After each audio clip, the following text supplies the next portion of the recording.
Good morning.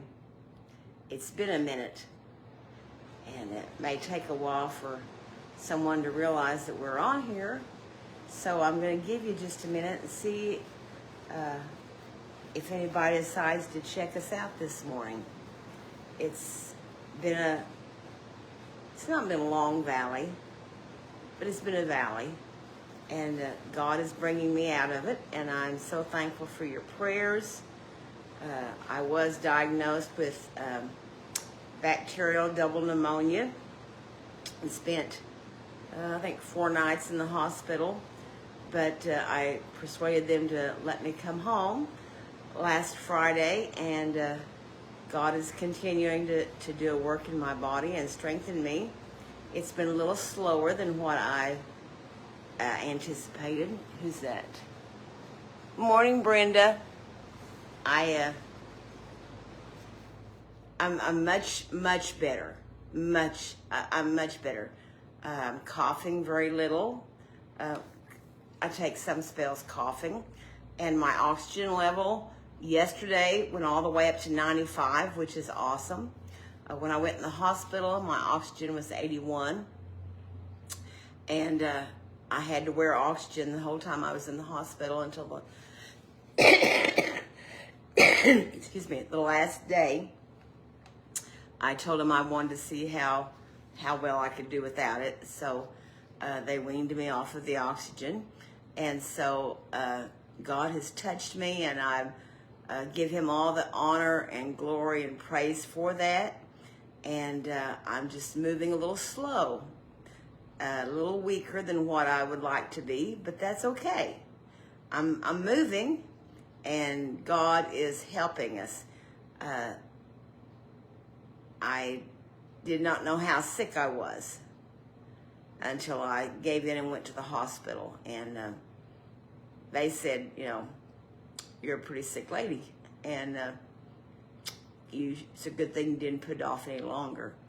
But God's faithful, and God is true, and God has just been so good to me and kept His hand upon me. And if you remember, maybe the last time that we talked was on a Thursday, I think, and it was the day after I had driven back from Evansville, Indiana. And that morning, that Wednesday morning, God had woke me up and impressed me so strongly that I needed to go home. And I didn't know why. And I think I visited with you on Thursday morning, and we talked. And then Thursday evening, I started running a fever and started getting sick. And somebody said, well, why did God let you get sick? Why didn't He just heal you? That's a question I can't answer. I don't know the answer to that. My body was just at a point where it was weakened and attacked. And so I feel like and believe that God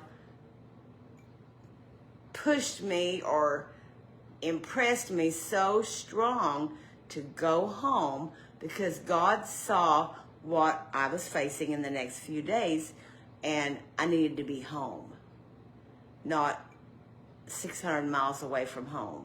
And so I'm thankful for that. I'm thankful that the Lord impressed me with that to come home, and I'm thankful that I obeyed that urging to come home so that I was home during this period of time that my body has needed rest.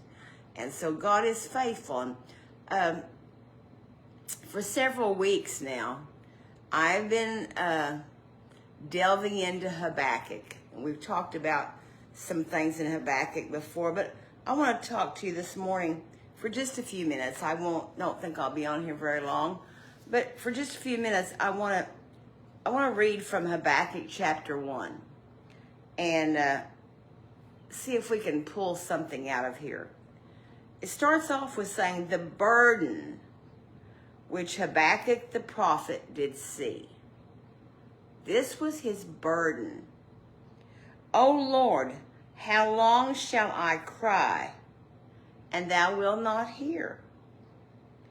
Even cry out unto thee of violence, and thou wilt not save. And the words that stuck out to me in this verse is, "O Lord, how long?" And, you know, if you've traveled with children at any time, I remember when my children were small and we would take a trip, how long till we get there? Are we almost there? How much longer? How much longer? How much longer? How long? You know, are we about there? How long? How long? Inquiring minds, you know, how long is this going to take? I'm pretty guilty about that myself. When I begin a task, it's like, okay, how long is this going to take me to do this? How long? Classic example, which I am a procrastinator of, I haven't done my taxes yet this year. And if you're one of those people who got on your taxes in January and you've done got them filed and you've done got your money back, I hand it to you because I haven't done my taxes yet.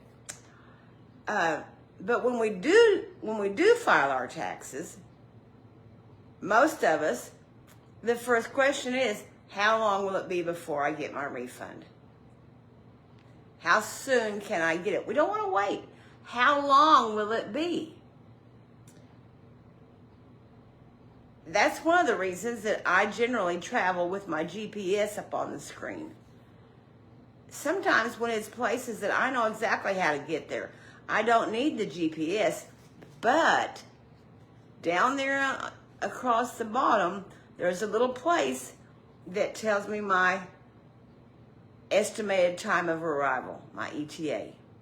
And I like to watch that because I want to know how long is it going to be till I get there. How long? And that's kind of where Habakkuk is at right here. He says, how long, Lord, how long shall I cry? But the burden of his heart is, he feels like he's crying and that God's not hearing him. I can't say specifically that I really went through a time in my life where I felt like God didn't hear me. I don't really remember ever dealing with that situation. But I know that there are those that have said, I've cried and I've prayed and I just don't believe God is hearing me. How long will I cry and he not hear me? That's just not one thing that I've dealt with. I've perhaps felt like, how long until you answer? How long, God, before I see an answer to this prayer? But I don't remember or recall ever being in a place where I felt like God did not hear me. I just wondered how long until I got my answer. I've just thought of Daniel. I think of him quite often, you know. Daniel had fasted and prayed for 21 days for an answer. And when the answer came, the angel said, I heard you the first time you prayed. The first cry that you belted out before the Lord, it was heard. But there was a hindrance there. There was something between us, and that had to be overcome before I could get your answer to you. But it wasn't because I didn't hear your prayer. And I think it's really important that you and I realize that when we cry out, God hears us immediately. I believe that. I believe that when I cry out, oh Lord my God, he immediately hears me because I'm his child. And so Habakkuk says, how long? Habakkuk's in this state here where he's believing and feeling like God's not even hearing him. And he says, oh Lord, how long shall I cry and thou wilt not hear? Even cry out unto thee of violence, and thou wilt not save. Why dost thou show me iniquity, and cause me to behold grievance. For spoiling and violence are before me, and there are that raise up strife and contention. Therefore the law is slacked, and judgment doth never go forth. For the wicked doth compass about the righteous. Therefore wrong judgment proceedeth. To Habakkuk, it looks like God is not hearing his prayer. And he's saying, how long? How long is it going to be, God, before you hear me and you take action upon my prayers? Habakkuk was about 600 years before Christ. He lived in Judah during the reign of Jehoiakim. And he prophesied between the fall of Nineveh in 612 BC and the Babylonian invasion of Judah in 588. With Assyria in disarray, Babylon was becoming the dominant world power. And so Habakkuk records his dialogue with God concerning his questions. Why did it seem to him that God was indifferent to what was happening in the face of evil? And why did evil people seem to go unpunished? Question after question Habakkuk had. Habakkuk's not the first prophet or the first person that we read of in the Bible to question God. We know that Job questioned God. But even with his questions, he said, though God slay me, yet will I trust him. Yet will I serve him. I will not turn my back on him. Even though he had questions. David questioned, why is it that the wicked seem to prosper and the righteous are suffering? And then David said, I didn't understand until I went into the sanctuary of God and I saw their end. Then David says, now I understand. So many things in life that we don't understand. Reminds me of dear old couple, brother and sister Sweezy. I was just a teenager. I can still see brother and sister Sweezy asked to sing, and they would get out of their seats, and Sister Sweezy would sit down on the piano bench. Brother Sweezy would take his wallet out of his back pocket. He'd open up his wallet. He just moved kind of slow, methodically. And he would open up his wallet, and he'd take out a little paper that had this song on it that he would use when they would sing. And they would sing, I don't need to understand. I just need to hold his hand. I don't even need to ask the reason why. For I know he'll make a way through the night and through the day. I don't need to understand. I just need to hold his hand. Habakkuk says, how long, Lord, will it be before you hear my cry? How long shall I cry and you don't hear me? Well, God did hear Habakkuk. But Habakkuk wasn't getting the immediate answer or the immediate response that he wanted or expected to receive. Life's full of questions. We ask how and why and when. We probe beneath the surface to find satisfying answers. But not all questions have answers neatly wrapped and tied. In fact, there are questions out there that have no answers. And when we ask questions that have no answers, that's when faith has to really step in. And we go back to that little song, I don't need to understand. I don't need to know the reason why. I just need to know that he is in control, and I just need to hold his hand. Those are some of my rambling thoughts this morning, and I just wanted to share that with you. I don't have an answer. If you ever pop on here to listen to one of the broadcasts to see, oh, does she have the answer today? No. I don't have the answer. I have questions just like you do sometimes, but some questions don't have an answer. Some questions are just thrown out there, and we just have to trust.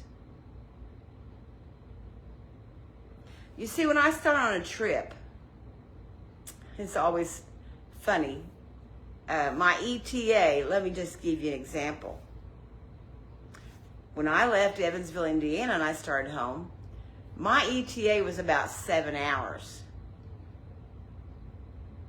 That 7-hour trip actually ended up taking me 12 hours because I drove through horrendous rainstorms all day, which slowed me down considerably,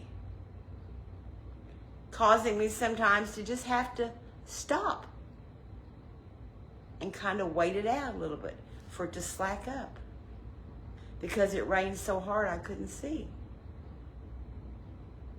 Sometimes in life, we have questions. How long? How long, Lord? And the Lord doesn't tell you how long. It's a journey. I can never start on a trip. And in fact, I've got a friend, and she'll say, what's your ETA when I'm headed her direction?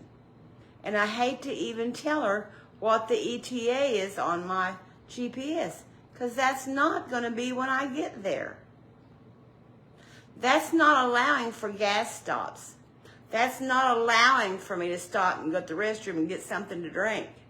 That's not allowing for a break sometime during the day. That's a non-stop ETA. And you know what? Life's not like that. There are stops along the way. Habakkuk said, how long? How long will I cry and you not hear me, Lord?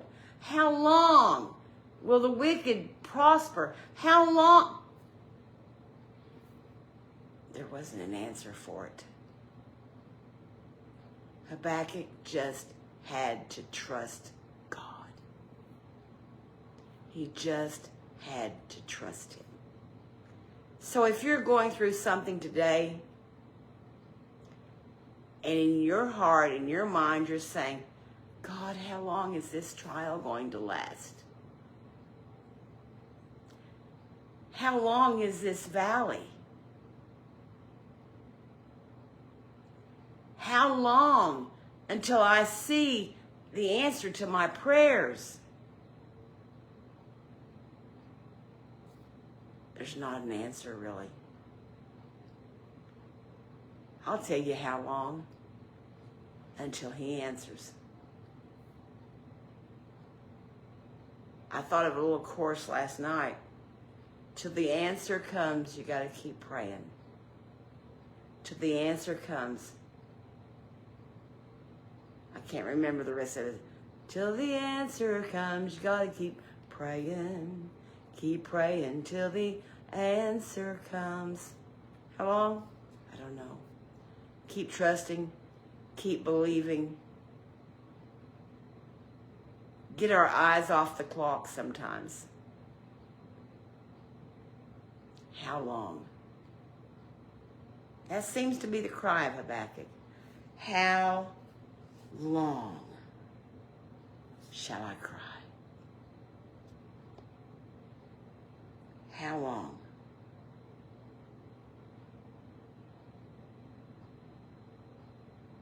God answers him. He says, I'm going to do a work in your day which you will not believe, though it be told you. He didn't give him a timetable. He didn't give him an exact time. But he said, I am going to do a work that you won't believe even though I've told you. How long, Lord? How long?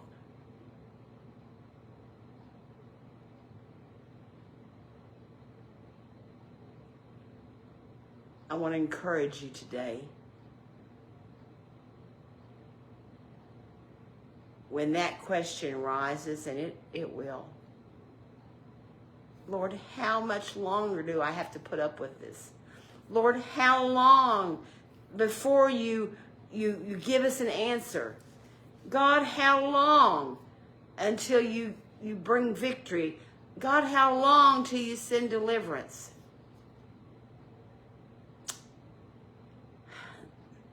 There's not a number. There's not a time that I can tell you.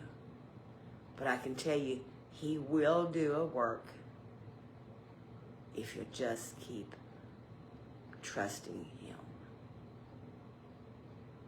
Just keep trusting him. Well, I know I've rambled. That's kind of what I do some days. And so, but I did want to get on here and let you know, thank you for your prayers.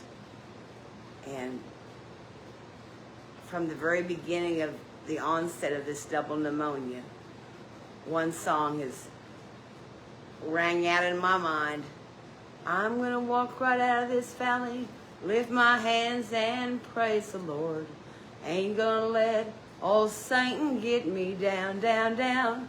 Why should I sit here till I die when heaven is waiting just a little bit higher? I'm going to walk out of this valley with my Lord. And that's what I felt. And that all through this, it's not been a long valley at all. Just a little over a week. But I'm going to walk out of it. And I am walking out of it. I'm not going to stay there. I'm walking out of it. And I got places to go, people to see, things to do, and those to reach with the gospel. So thank you for your prayers. How long will it take me to get all the way back on my feet? I don't know. I don't know. Little by little, I'm walking out of this valley. And you can too. I hope you got something out of this today. I hope if you're in a place where you've been saying, Lord, how long? That the Lord will give you some peace and some consolation to just trust him. His timing is perfect. God bless you. Have a great day, a great weekend. As the Lord strengthens me, I will plan on being in Tulsa this weekend with Brother Jericho Martin's church. And I look forward to being with their ladies on Saturday and being back and ministering for them on Sunday. And then next weekend, I'm planning on being with my friends up in Missouri. And so God is good. God is faithful. And we're going to make it. God bless you. Have a great day in Jesus.